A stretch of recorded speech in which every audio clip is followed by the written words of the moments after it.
everybody. I am Dr. Nishya Bahal. Welcome to our next e-tutorial on the topic inheritance in C++. In this tutorial, we'll be discussing following things. Number one, what is inheritance? Example case studies of that. Benefits of inheritance. How do we declare base and derived classes? So let's begin. Inheritance is basically a process in which we derive one class from existing class, that is called the base class. The class from which the class is derived is called a base class or a parent class or a superclass, and the derived class is called a child class or a subclass.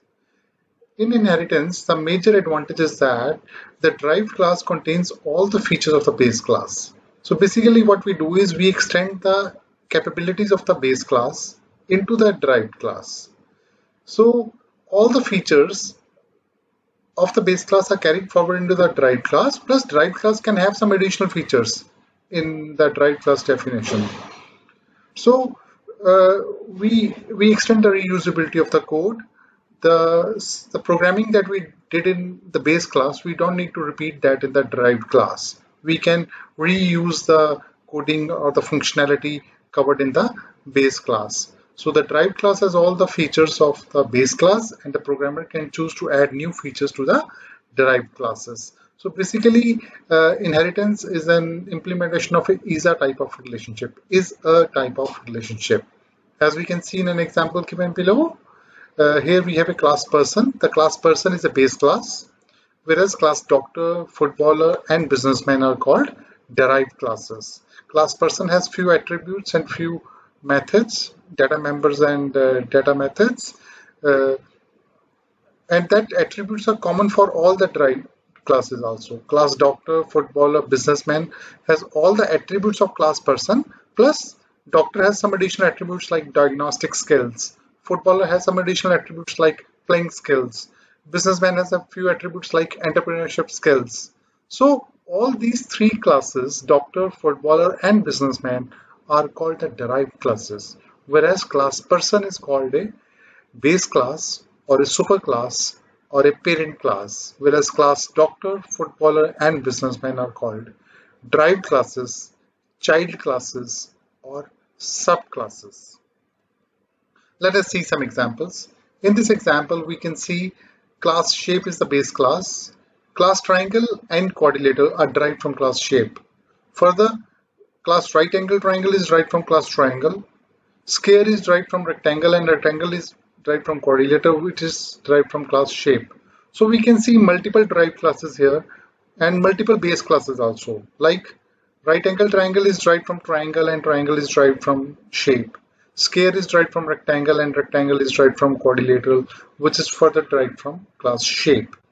So rectangle has all the features of quadrilateral, plus it has some additional features like opposite sides are equal and parallel.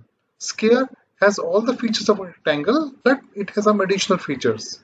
Similarly, we can see on the example on right hand side, we have a class vehicle which has few data members and member functions, whereas the class car, bus, and truck are the derived classes. Class vehicle is a base class, whereas class car, bus, and truck are the derived classes.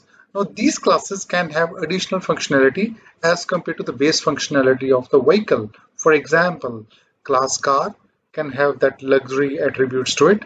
Class bus can have some sitting capability.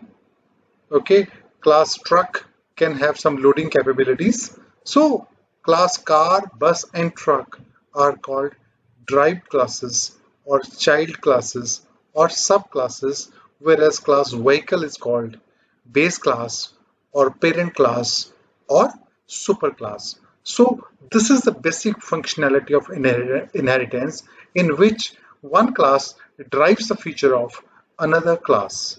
The class in which the features are derived is called a derived class, and from which the features are derived is called a base class. So let us see the features or the advantages of inheritance. First advantage is the reusability of the code. The code that we have written in the base class, we don't need to redefine that code in the derived class. We can reuse that. So it leads to saving in time and efforts because we are reusing the code. It further leads to faster development of the code and easy maintenance. Smaller the code, it's more easy to maintain.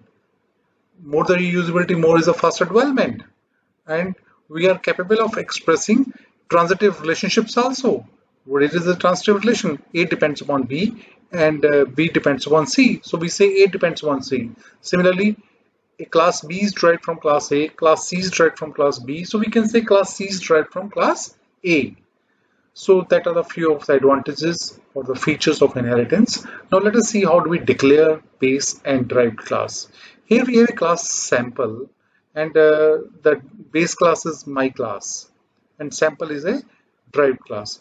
The basic syntax is we use C++ keyword class to declare a derived class, then derived class name followed by colon, followed by access specifier which can be public, protected or private, followed by base class name. So we can the derived class name and the base class name are the user defined words, whereas class is a keyword. Access specifiers are also keyword. Access specifier can be any one of the thing, public, protected or private. They limit the access to the base class.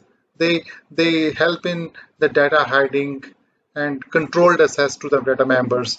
We'll see in further tutorials what are the access specifiers and what are the various differences between them.